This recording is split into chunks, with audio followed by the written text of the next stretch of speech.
और ज्यादा हो जाएं, और काम जो किए इतने बिजी और विदाउट पर्पज, जिनका कोई मतलब नहीं है, लेकिन बिजी बहुत, टाइम ही नहीं मिलता हमें, हमें फुर्सत ही नहीं मिलती है। लेकिन तुम लोगों को फुर्सत कैसे मिल गई? तो फुर्सत तो निकालनी पड़ेगी कि भाई मेरे जीवन का कैलकुलेशन गुणा भाग मुझे करना है। मेरा ना पति साथ जाएगा, ना बेटा साथ जाएगा, कोई भी नहीं जाएगा, मुझे सब छोड़ आएंगे अकेले। जब मुझे सब अकेले छोड़ आएंगे और अकेले ही फेस करनी है वहां की स्थिति, तो अकेले फेस करने के लिए हम अभी से तैयारी करें ना, कि अकेले में हम कैसा फील करेंगे। शमशान घाट पे अगर अकेले हम पड़े हैं तो सोचो कैसा लगेगा। ना बेटा है, ना पति है, ना सास ससुर है, कोई भी नहीं है, कोई पूछने भी नहीं आ रहा।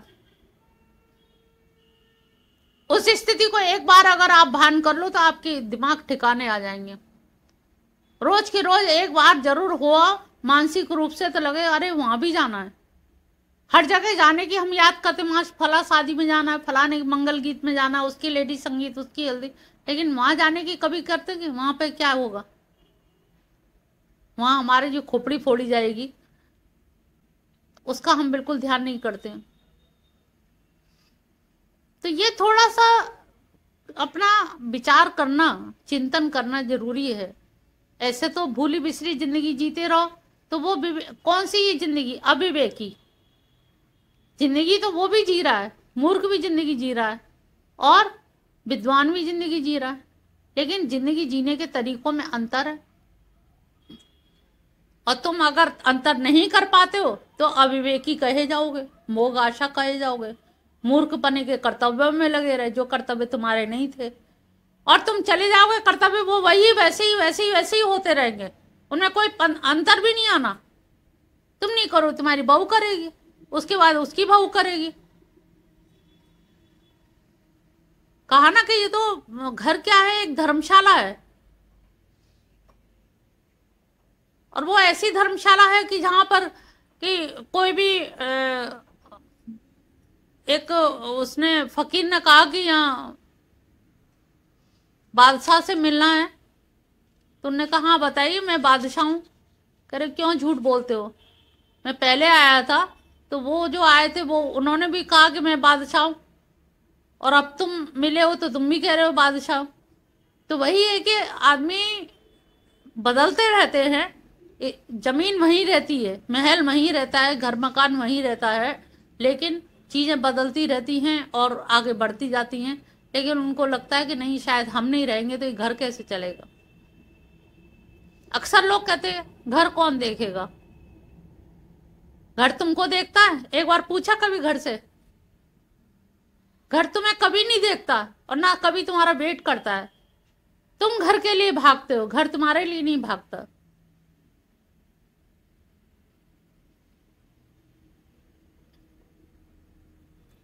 राक्षसी आसुरी वृत्ति कही गई है, मतलब कि हम अगर अपने आप को चेंज नहीं कर रहे हैं तो हम मनुष्य जीवन में रहते हुए भी आसुरी वृत्ति और राक्षसी वृत्ति बन के रहें, और मनुष्य शरीर को शरीर ना जाने, जिसे शरीर माध्यम धर्म खलु साधनम, जिसे साधन माना गया है धर्म का। बार बार याद कर लिया करो, ये सीढ़ी है, नसैनी है, और नसैनी जो है ऊपर भी चढ़ती है और नीचे भी उतरती है। हम नीचे ना उतरें, ऊपर चढ़ने का प्रयास करें। अगर हम यहाँ तक आ गए हैं तो कोशिश करें कि हमारा कोई प्रारब्ध फल पूर्ण अर्जित हो गया है तो उसका हम फल का फायदा उठाएं। अगर फल को हमने सड़ा दिया, फायदा नहीं उठाया, तो हमारा जीवन अपना बर्बाद होगा। 13वां, महात्मानस्तु मामो पार्थ देवीं प्रकृतिमाश्रिता भजन्ते यान्यो मनसा ज्ञात्वा भूतादिमाव्ययम्। जिनका मन मेरे अतिरिक्त अन्य किसी की ओर नहीं जाता। भगवान श्री कृष्ण का यहाँ पे अनन्य शब्द का हम हमेशा देखते रहते हैं कि अनन्य शब्द क्या है, और अनन्यता के लिए विशेष रूप से गीता को जाना जाता है कि अनन्य शब्द हर जगह प्रयोग में आया है, तो यहाँ पर भी वही है। वे महात्मा जन तो मुझको भूतादि के कारण अव्यय अविनाशी जानकर दैवी प्रकृति का आश्रय ग्रहण कर निरंतर मुझको ही भजते हैं। दैवीं प्रकृतिम आश्रिता भूतादि अव्ययम भजन्ते मनसो ज्ञात्वा। जो व्यक्ति एक बार मुझे जान लेता है,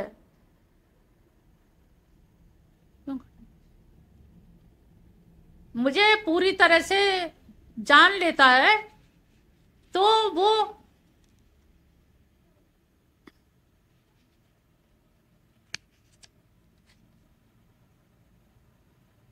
जानने के बाद उसके अंदर एक जो भाव अनन्यता का भाव रहता है, जिसने अनन्यता से मुझको जान लिया, तो उसको फिर कोई चीज विचलित नहीं करती है, उसको ना कोई कामना विचलित करती है, ना कोई चीज। फिर वो प्रकृति आश्रित होकर के जो चीजें जहाँ जैसे घटना घटित हो रही हैं वैसी ही घटना घटित होती रहती है, वो किसी चीज से इन्वॉल्व नहीं होता, क्योंकि उसका ध्यान कहाँ है, वहां लगा हुआ है। तो वो सारी लीला अपनी प्रभु की लीला समझ करके और उनको सहन करता जाता है, क्योंकि उसका अनन्य चित्त। अगर तुम्हारा कहीं मन कहीं और लगा हुआ है, तुम कोई बहुत सुंदर भजन सुन रहे हो, कोई बताता है ऐसा ऐसा हो गया, अरे हो गया होगा, तुम्हारा मन वहां लगा है, तो तुम्हें कोई भी घटना, तुम्हें कहीं भी कोई व्यथा नहीं होगी। तो उन्होंने भगवान के कृष्ण की भक्ति में सबसे मेन बात जो है वो अनन्य चित्त है। अनन्यता अगर हमारे पास आ गई, जो किसी और को नहीं भजता, पिछली बार भी यही हो था, 8वें अध्याय में भी कहा था, जो केवल उनको ही भजता है, किसी अन्य को भजता ही नहीं है, नाम ही नहीं लेता है, उसकी इतनी निष्ठा दृढ़ है। और उस दृढ़ निष्ठा के कारण ही कहा है ना, पिछली बार भी बताया था कि गुरु भी उसको बनाना चाहिए जिसकी अपनी इष्ट में निष्ठा दृढ़ हो। निष्ठा, इष्ट निष्ठा दृढ़ होगी तब उस शिष्य की निष्ठा दृढ़ होगी। अगर आपका कोई गुरु है और उसकी भगवान कृष्ण में या राम जो भी भगवान हो निष्ठा दृढ़ नहीं है, लेकिन तुमको गुरु मंत्र दे दिया, तो तुम्हारी भी निष्ठा हिलती डुलती रहेगी। थोड़े दिन ये करके देख ले, क्या सुंदर कांड कर ले, हनुमान चालीसा करके देख ले, क्या शायद इससे कुछ हो जाए, शायद इससे कुछ हो जाए। तो उन्होंने कहा ऐसे लोग जो होते हैं ना, वो क्या है, लौकिक अभ्युदय चाहते हैं, लौकिक उन्नति, धन आ जाए, नौकरी लग जाए, बच्चे सेटल हो जाए, हो गए, इसके बाद तुमने क्या किया, अपने लिए क्या किया। एक तो ये पक्ष है, और एक ये कि मेरी दृढ़ निष्ठा है कृष्ण में, बच्चे बनेंगे तो वो बनाएंगे, नहीं बनेंगे तो वो नहीं बनाएंगे, उनकी इच्छा। बच्चा राजा बनेगा कि रंक बनेगा भगवान जाने, वो अपनी किस्मत में क्या लिखा के लाया है। कभी कभी बच्चा पैदा होता है राजघराने में और चला जाता है भिखारी के घर, और कभी भिखारी का बच्चा उठा के कोई ले गया, राजघराने में पल रहा है। तो बच्चा राजा बनेगा कि रंग बनेगा, इसके तुम अधिकारी नहीं हो। तो एक तो ये है लाइफ को कि हमने अनेक देवी देवताओं को मानते हैं और उनको मान के तरह तरह के अनुष्ठान करते हैं और अनुष्ठानों की उपलब्धि, फल की उपलब्धि करते हैं, जिससे हमारा वर्तमान जीवन सुखमय रहे। लेकिन हम वर्तमान जीवन को ही सब कुछ समझ लेते हैं, वर्तमान जीवन के अलावा हम कोई जीवन नहीं समझते कि इसके बाद क्या होगा, आफ्टर डेथ व्हाट हैपेंड। तो उसके बाद हमें क्या भोगना होगा, डेथ के बाद हमें क्या झेलना होगा, हम उसकी परवाह नहीं करते। तो जो लोग कृष्ण के भक्त हैं और जो कृष्ण की भक्ति में अनन्य भाव से डूबे रहते हैं, वो शारीरिक, मानसिक, सांसारिक, गृहस्थी जीवन को अलग रख के चलते हैं।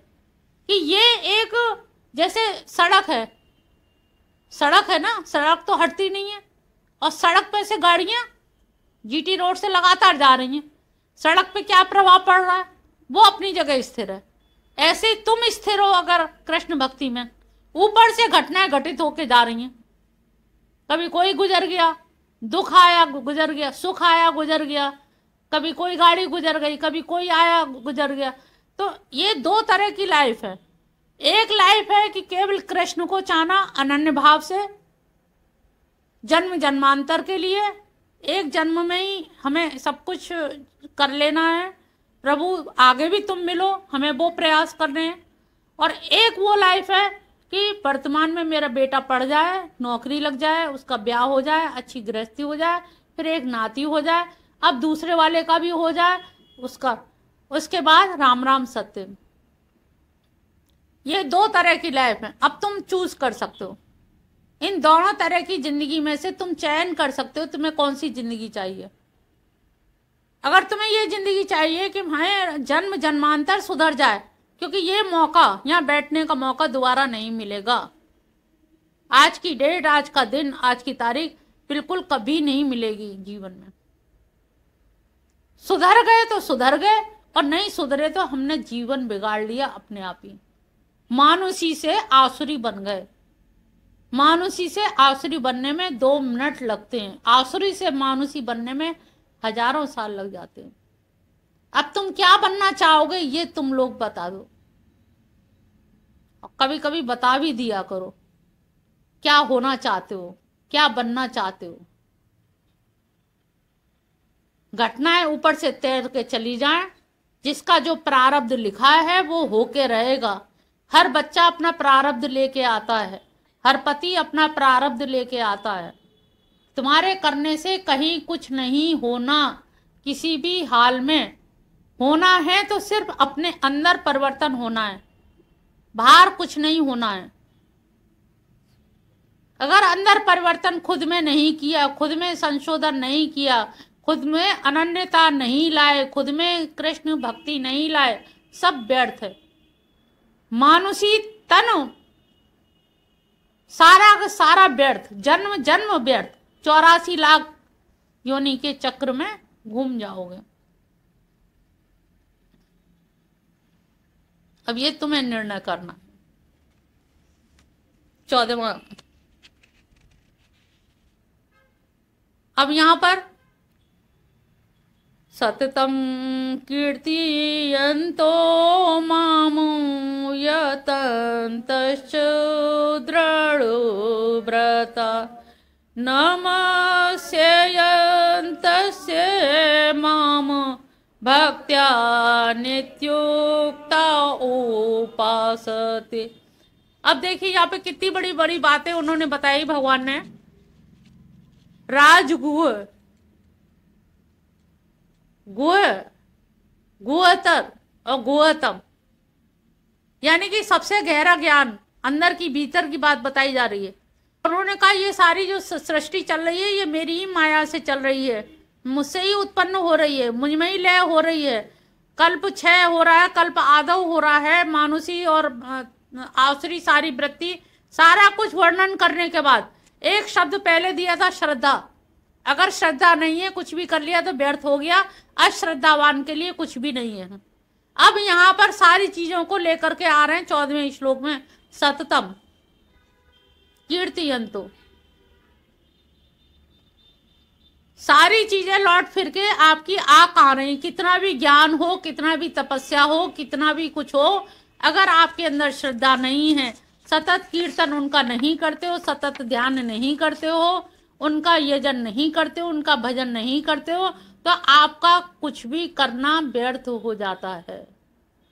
सारी चीजों की जो घटना चक्र, जो हमारे जगत की सृष्टि, प्रलय, देवयान मार्ग, पितृयान मार्ग, कीट पतंगे की योनि, सारी योनियां, सब कुछ होते हुए लौट करके कहाँ आ जाती। कितना सरल मार्ग बताया कि मुझ में सर्वदा परम प्रेम से युक्त वे महात्मा जन सतत निरंतर कीर्तन करते हुए दृढ़ व्रती होकर, सतत कीर्तन, फिर वही आ गई दृढ़ निष्ठा वाली। ये नहीं कि आज तो कीर्तन कर लिया, उन्होंने कहा अब वहाँ बजरंगबली का हो रहा है वहां चले चलो, वहां देवी जी का हो रहा है वहां चले चलो। तो इससे क्या है, दृढ़ व्रती नहीं हो गया।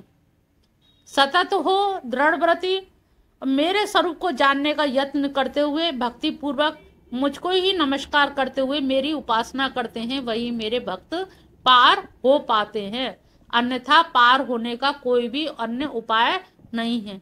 अब ये सारी जो चीजें ये किसमें है?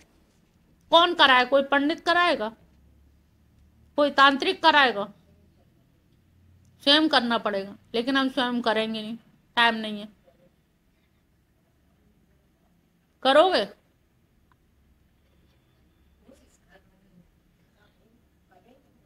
भाई प्रेम तो तुम लोग कर रहे हो ना कहीं, खाली प्रेम कर लो, उसमें तो टाइम देना नहीं है। अगर बिजी हो तो प्रेम तो फ्री की चीज है, प्रेम तो आराम से कर सकते हो। और याद इस समय भी मन कुछ ना कुछ तो याद कर रहा होगा, टाइम ही देख रहा होगा, लौटने की सोच रहा होगा, तो उसमें तुम भगवान को याद करते रहो। काल तो वही है ना, समय, घड़ी में समय क्यों देखते हो? कृष्ण में समय देखो ना, घड़ी में बेकार समय देखते हो तुम लोग। कालों के काल तो वही है, उन्हीं को देख लिया करो। तो यहां पर सारे काम तुमको करने हैं और तुम ही नहीं कर रहे हो। निकृष्ट कौन है?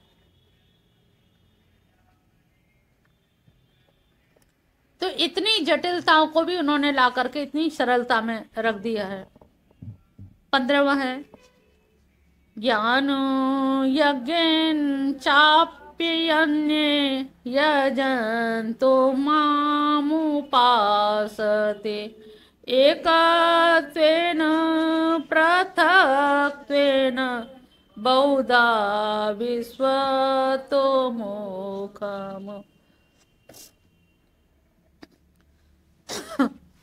अन्य जन श्रवण मनन निधि ध्यासन में असमर्थ, कटोरी में दूंगा, ज्ञान यज्ञ से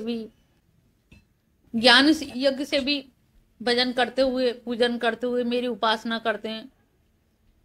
उनमें कोई उत्तम अधिकारी तो एकत्व भाव से जो कुछ है वासुदेव ही हैं, अभेद भाव से उपासना करते हैं। अन्य कोई मध्यम अधिकारी पृथक भाव से उपासना, अन्य कोई मंद साधक विश्व रूप में मेरी उपासना करते हैं। अब यहां पर 3 वैरायटी बता दी भगवान ने। एक तो उच्च कोटि का साधक है जो अनन्य भाव से मुझको ही मानता है, मेरे अलावा अन्य में उसका कोई विश्वास है ही नहीं, वो देखना भी नहीं चाहता है। और चाहे वो चिंतन मनन ध्यान निधि ध्यान के द्वारा करे या जो भी क्रिया करे, उसकी सारी क्रियाएं कृष्ण की ओर ही जाती हैं। तो ये उत्तम कोटि का भक्त माना गया है जो अनन्य भाव से केवल कृष्ण को ही मानता है। दूसरा उन्होंने कहा कि वो अन्य लोगों की, भगवान की, औरों की भी उपासना करता है अभेद भाव से कि सब हैं तो सब उन्हीं के ही हैं, उन्हीं के रूप हैं, अलग अलग। और एक ये है कि वो मध्यम कोटि का है कि विश्व रूप में ही वो सभी की उपासना करते हैं। बहुत से लोग देखे ना तो चबूतरा तक भी नहीं, मठिया पूजते हैं। मठिया पूजने का यहाँ पता नहीं चलन है कि नहीं, या मजार में है जैसे कि। तो बहुत सारे लोग ऐसी चीजें बना ले तो कहते भगवान सब विश्व तो उन्हीं का ही है, कैसे भी पूजा करो, कहीं भी करो। तो उन्होंने कहा पूजा होती तो है और पूजा करता है, और पूजा करे बिना कोई मानता नहीं है, ये भी निश्चित है। कौन किसकी कर रहा है, बस इतना अंतर है। उन्होंने कहा जो कृष्ण की अनन्य भाव से करता है वो उत्तम कोटि का भक्त है, वो दृढ़ व्रती है, उसकी दृढ़ता कहीं हटती डुलती हिलती नहीं है। और ऐसा दृढ़ व्रती जो साधक होता है वही मेरा अनन्य प्रिय है। और जो अभेद भाव से करता है कि राम कहो चाहे कृष्ण कहो, दोनों का मतलब एक ही है, ये भी लोग कहते हैं। और इस तरह से अब राम की भी पूजा करने लगे, अभेद भाव हो गया, दोनों में भेद था तो उन्होंने अभेद कर दिया, अभेद भाव से पूजन करने लगे। फिर इससे उन्होंने कहा कि देखो तुम्हारे ऊपर किसी ने कुछ करा दिया है और तुम्हारे ऊपर कुछ ऐसा प्रभाव है, नवग्रह का वो है, कुछ प्रकोप लग रहा है, तुम नवग्रह की या शनिदेव की पूजा करो या इस तरह की पूजा करो, कुछ पीपल देवता की पूजा करो। तो इस तरह से मूढ़जन भी हैं, मूर्ख लोग भी, तो तरह तरह के लोग पूजा करते हैं। कहने का तात्पर्य है कि पूजा हर व्यक्ति कर रहा है, लेकिन पूजा करने के तरीके हैं। किसी को सही गाइडलाइन मिल गई, सही गुरु मिल गया तो सही इष्ट दिखा दिया, किसी को नहीं मिला तो वो भ्रमित हो रहा है, तलाश में है, या उसे वही पसंद आ गया उसकी रुचि के अनुसार, वो उसी में रम गया। किसी ने ठौर ठिकाना पीपल की पूजा बता दी तो उसी की वो 7 परिक्रमा लगा के रोज जल चढ़ा देता, उसको उसी में आनंद आ गया। तो पूजा कर हर व्यक्ति रहा है, बस कैसे करनी है, कहाँ करनी है, यही थोड़ा सा निश्चय होना है। और वो निश्चय गुरु के माध्यम से होता है कि हमें कौन कौन सा ठिकाना बता दे, कौन व्यक्ति क्या बताएगा। जिसके पास जाओगे, जैसे होता है हड्डी वाले के पास जाओ तो वो हड्डी का ही कोई ना कोई रोग बता देगा, फिजिशियन के पास जाओ तो वो दूसरे तरह के रोग बता, तो जैसे डॉक्टर के पास जाओगे वो वैसे ही बताएगा। तो तुम जैसे गुरु के पास गए हो, उनके जो इष्ट होंगे वो अपने इष्ट की तरफ ही मोड़ेंगे। तो जैसे जहाँ तुम्हारा मन रमता है वैसे ही जगह पे तुम्हें रमण करना चाहिए। गुरु कहते हैं ना कि हमेशा जान के करना चाहिए, जहां हमारा मन को भी रुचि हो। अब हमने इष्ट बता दिए कृष्ण, मन नहीं लगता कृष्ण में, मन लगता बजरंगबली में, शंकर जी में, तो अब क्या करा जाए, मजबूरी है। तो ऐसी मजबूरी से तो अच्छा है हट जाना चाहिए, ऐसे गुरु को छोड़ देना चाहिए कि ठीक है आपने बताया हम नहीं कर पा रहे हैं तो हम दगाबाजी अपने से करें, गुरु से करें। इससे अच्छा है कि हमारा मन जहाँ रमण करे हमें वहीं पर पूजा उपासना करनी चाहिए अनन्य भाव से। 16वां है अहम कर्तृरहम यज्ञ सदा अहम औषधम मंत्रो अहम अहमेवाज्यम अहमग्निरहम होतम। मैं ही सर्वस्व, अहम कर्तृ वो तो स्पष्ट बता रहे मैं ही सर्वस्व स्वरूप हूँ, परंतु ऐसा ना कहकर पृथक पृथक यानी कि सर्वत्र सब जगह उन्होंने अपनी अपनी उपस्थिति दिखलाई है। कहीं ऐसा हो कि ज्ञानी मुझे ब्रह्म ज्ञान ही मान ले, योगी मुझे परमात्मा रूप में ही मान ले, और भक्तगण मुझको मात्र भगवान में ही मान कर रह जाएं। इसलिए सर्वत्र स्वयं को सिद्ध करने के लिए सभी वस्तुओं, क्रियाओं, गतियों सभी में सर्वव्यापकता सिद्ध कर रहे हैं। अब उन्होंने कहा कि अगर हम भगवान के ही लिए कहें, भक्त तो भगवान को ही मानेगा, ज्ञानी परमात्मा को ही मानेगा, ब्रह्म को ही मानेगा। तो उन्होंने जगह जगह हर चीज में अपने आप को बताया। आगे अब आगे जो अध्याय आएंगे उन्होंने कहा ना कि मैं इसमें वेदों में प्रणव हूँ, वृक्षों में मैं अश्वत्थ वृक्ष हूँ। तो हर चीज में फिर उन्होंने अपनी उपस्थिति दिखाई कि कहीं ऐसा ना हो कि मुझे केवल परमात्मा ही जान लें, भगवान जान लें, ब्रह्म जान लें, या केवल कृष्ण जान लें, इतना ही मुझे नहीं, मैं हूं तो सब कुछ, सारा करने वाला मैं ही हूँ, मेरे अतिरिक्त तो कोई भी नहीं है। लेकिन फिर भी ऐसा हो कि मैं सबके लिए ऐसा उपाय बता दूं कि हर व्यक्ति किसी न किसी तरह से पूजा मेरी ही करे, किसी न किसी रूप में आ ही जाए। पितामह से जगतो माता धाता पितामह वेदम पवित्रो ओंकार ऋक् साम यजुरेव। वही बात आ गई, माता पिता सब कुछ मैं ही हूँ, धाता धारण करने वाला भी मैं ही हूँ, पालन पोषण करने वाला मैं हूँ, पिता मैं ही हूँ, वेद पवित्र ओमकार भी मैं ही हूँ, ऋक् साम यजुर्वेद, मतलब जो भी चीज है पूरा विश्व अगर आप देखो तो सारा कुछ सब उन्हीं के ही रूप है, उन्हीं के भिन्न भिन्न रूप हैं। इसीलिए पूज तो वही रहा है, उन्हीं को पूज रहा है, लेकिन अविधि पूर्वक। आगे वही शब्द आएगा कि पूजा उन्हीं की हो रही है लेकिन समझ नहीं आ रहा है। और जब हम कृष्ण के स्वरूप को सामने रखते हैं तो हमारा अंदर से प्रेम उमड़ता है, लेकिन यजुर्वेद को देख के प्रेम उमड़ेगा, पीपल के पेड़ को देख के प्रेम उमड़ेगा। तो प्रेम के लिए कृष्ण का जो स्वरूप है वो प्रेम के लिए, तो यहाँ पर ऋक् साम पितामह है, सब कुछ उन्होंने बता दिया, हर चीज की उन्होंने गति बता दी। 18वें में गतिर्भर्ता प्रभु साक्षी निवास शरणं सुहृत् प्रभा प्रलय स्थानं निधानं बीजम अव्ययम्। अब मैं ही गति कर्म फल कर्ता भरता पोषण करता प्रभु साक्षी निवास भोग, सभी स्पष्ट शब्द तुम्हें समझ आ ही रहे होंगे। प्रलय विनाश स्थान, उत्पत्ति स्थिति का विनाश, स्थिति का स्थान, लय स्थान, अविनाशी बीज हूँ। बीज अव्ययम, अव्यय है और अव्यय रूप होकर के वो सब चीजों में क्षरण से दिखता है, क्योंकि प्रलय भी हो रही है, उत्पत्ति भी हो रही है, लेकिन चीज क्या है? अव्यय, जो कभी नहीं नष्ट होती। तो अव्यय चीज भी ऐसा हमें दिखाई दे रहा है कि सृष्टि हो भी रही है, सृष्टि का विनाश भी हो रहा है, पालन करने वाला भी है, लय भी हो रहा है, प्रलय भी हो रही है। तो यहाँ पर सारी चीजों में उन्होंने दिखा दिया, लेकिन फिर भी साक्षी रूप में भी पूरी तरह से वो सब में विद्यमान है। हर जीव में साक्षी रूप से, दृष्टा रूप से बैठे हुए हैं। जीवात्मा भी है, और जीवात्मा के बाद कौन है? ऊपर वाली डाल पे कौन बैठा है? साक्षी, दृष्टा, परमात्मा। नीचे जीवात्मा है और ऊपर वाली डाल पे साक्षी रूप में। तभी तुम्हारा जो काम कर रहे हो, तुम लोग जो सोच रहे हो, जो करते हो, वो सारा साक्षी रूप में वो देखने वाले हैं। तुम ये मत सोचना कि हमें कोई देखने वाला नहीं है और हमारे हम जो भी मन आए जो भी करें, ऐसा नहीं है।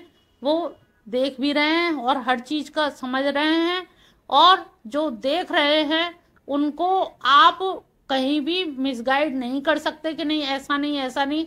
वहाँ पे कोई तर्क वितर्क कोर्ट नहीं चलती कि नहीं हमने ऐसा नहीं सोचा था, हमने वैसा सोचा था। वहाँ पर स्पष्ट रूप से आपके भाव, आपका आशय, आपके इंटेंशन, सारी चीजें आपकी माँ जाहिर होती हैं और वो सारी चीजें नोट होती हैं। 19वां श्लोक है।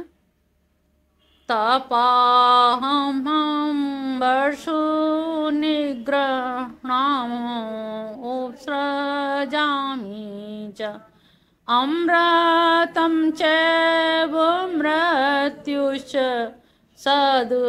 सच्चाहम् अर्जुन। हे अर्जुन, मैं ही सूर्य रूप से तपा हूँ, मैं ही तपता हूँ। सूर्य रूप में अपने आप में तपने की जो क्षमता है वो भी मुझ में ही है, और कोई नहीं तप सकता। और मैं ही मैं ही वर्षा रूप रस जल रूप में पृथ्वी को ग्रहण करता हूँ, और मैं ही उसको बरसाता हूँ। मैं ही अमृत और मृत्यु हूँ, सत और असत भी सब कुछ मैं ही हूँ। मुझसे अलग कोई भी